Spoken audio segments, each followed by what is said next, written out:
अगर सभी देशों को कोरोना की वैक्सीन नहीं मिली तो लाशें बिछ जाएंगी, इकोनॉमी रिकवर नहीं होगी और कोरोना के नए वेरिएंट आते रहेंगे। शुरुआत से ही दुनिया भर के एक्सपर्ट्स ये बात बोल रहे हैं, लेकिन इस बात से किसी के कान में जू नहीं रेंगी और आखिरकार वही हुआ जिसका सबको डर था।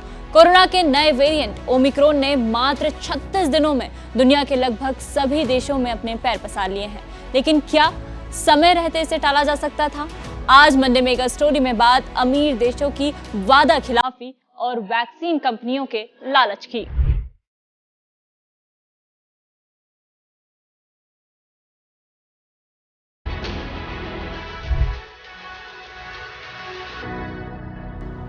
एक फरवरी 2021 को जोहान्सबर्ग के ओआर टैम्बो एयरपोर्ट पर बारिश के बीच अमीरात एयरलाइंस का एक विमान उतरा। इसके स्वागत में खुद साउथ अफ्रीका के राष्ट्रपति सिरिल रामाफोसा मौजूद थे। विमान में कोई वीवीआईपी नहीं आ रहा था, फिर भी पूरा घटनाक्रम फिल्माया जा रहा था। वजह थी कोरोना वैक्सीन की 10 लाख डोज, जिसे सीरम इंस्टीट्यूट ऑफ इंडिया से महंगे दाम पर खरीदा गया था।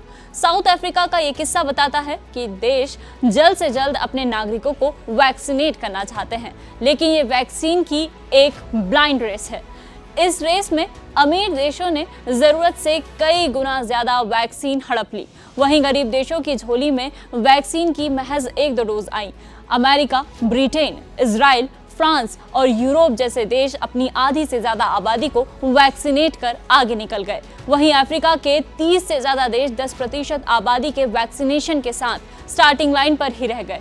अफ्रीका जैसे गरीब देशों की मुसीबत बना है अमीर देशों का राष्ट्रवाद। 11 नवंबर से 21 दिसंबर 2021 के बीच यूरोपियन यूनियन, यूके और यूएस को 51 करोड़ वैक्सीन की डोज मिली। वहीं अफ्रीकी देशों को पूरे साल में महज 50 करोड़ डोज मिली हैं। 2021 के अंत तक अमीर देशों के पास अपने इस्तेमाल के अलावा 120 करोड़ सरप्लस डोज थी, जिन्हें डोनेट करने की कोई घोषणा नहीं की गई।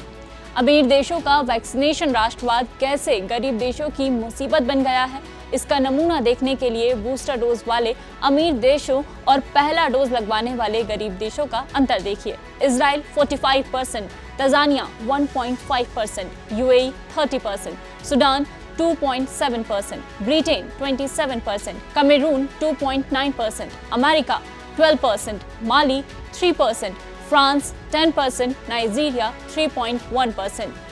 WHO के डायरेक्टर टेड्रोस का मानना है कि अगर अमीर देश स्वार्थी होकर केवल अपनी ही आबादी को वैक्सीनेट करते रहे तो कोरोना कभी खत्म नहीं हो सकेगा।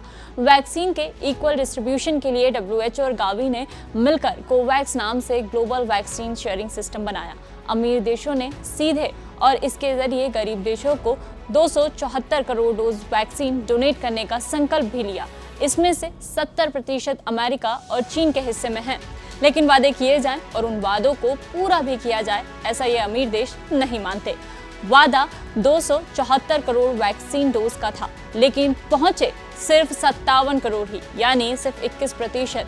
अपने वादों पर खरे न उतरने वालों में सबसे आगे अमेरिका और चीन ही हैं। अमेरिका ने वादे का सिर्फ 25% ही डिलीवर किया है, वहीं चीन ने 11%, जर्मनी ने 14% और फ्रांस ने सिर्फ 18% वैक्सीन ही डिलीवर की है। खैर, WHO और गावी का बनाया कोवैक्स भी अपने वादे से पीछे रह रहा है। 2021 के अंत तक कोवैक्स के जरिए 140 करोड़ डोज मिडिल और कम आय वाले देशों को दिए जाने थे। नवंबर तक सिर्फ 58 करोड़ डोज ही सप्लाई हो सके। कोवैक्स खुद मानता है कि वो टारगेट से पीछे है, लेकिन ये टारगेट पूरा क्यों नहीं हो पा रहा है?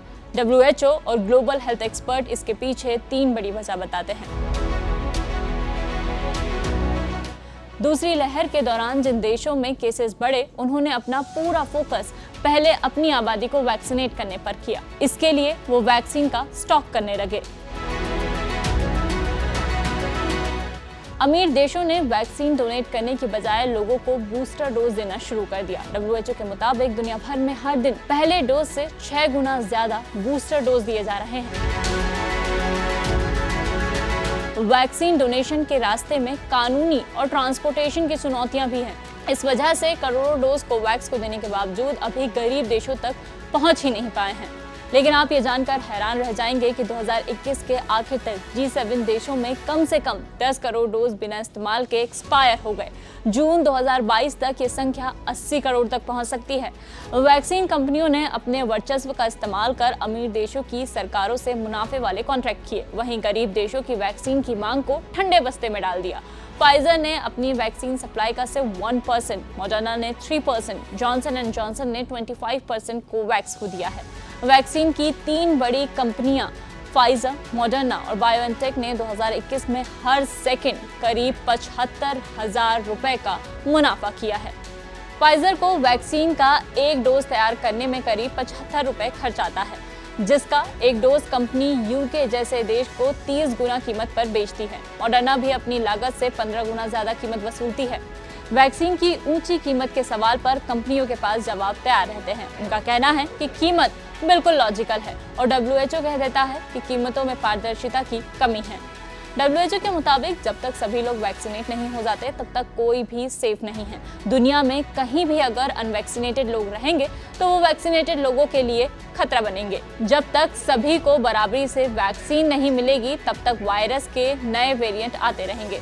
एक्सपर्ट्स का मानना है कि कम वैक्सीनेशन की वजह से अफ्रीकी देशों में हर्ड इम्यूनिटी डेवलप नहीं हुई। इस वजह से कोरोना वायरस इंसानी शरीर से लंबे समय तक जिंदा रहा और खुद को म्यूटेट करता रहा।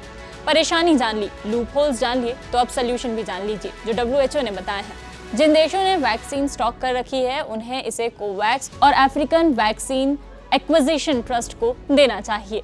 वैक्सीन कंपनियों ने कोवैक्स और एवैट से जो करार किया है उसे पूरा करना चाहिए। साथ ही वैक्सीन की कीमतों में पारदर्शिता लानी चाहिए। अमीर देशों को जल्द से जल्द अपने वैक्सीन डोनेशन का वादा पूरा करना चाहिए। सभी देशों को कोरोना वैक्सीन के एक्सपोर्ट से बैन हटाने और प्रोडक्शन बढ़ाने की जरूरत है। महामारी से सभी साथ मिलकर ही बाहर निकल सकते हैं, इसलिए वैक्सीन शेयरिंग की पहल करना जरूरी है। अक्टूबर 2021 में केस थमने के बाद भारत ने जरूरतमंद देशों तक वैक्सीन पहुंचाकर मदद करना शुरू किया। भारत ने अब तक 97 देशों को अलग अलग तरीकों से कुल 11.5 करोड़ डोज भेजे हैं। इन सब चीजों से एक बात तो साफ है कि वैक्सीन संजीवनी है। अमीर देश गरीब देशों की मदद नहीं करना चाहते और मुनाफाखोरी बदस्तूर जारी है। तो ये थी अमीर देशों की अमानवीयता और वैक्सीन कंपनियों के लालच की मंडे मेगा स्टोरी। और भी ऐसी खबरों के लिए जुड़े रहिए दैनिक भास्कर ऐप पर। शेयर और डाउनलोड करें दैनिक भास्कर ऐप।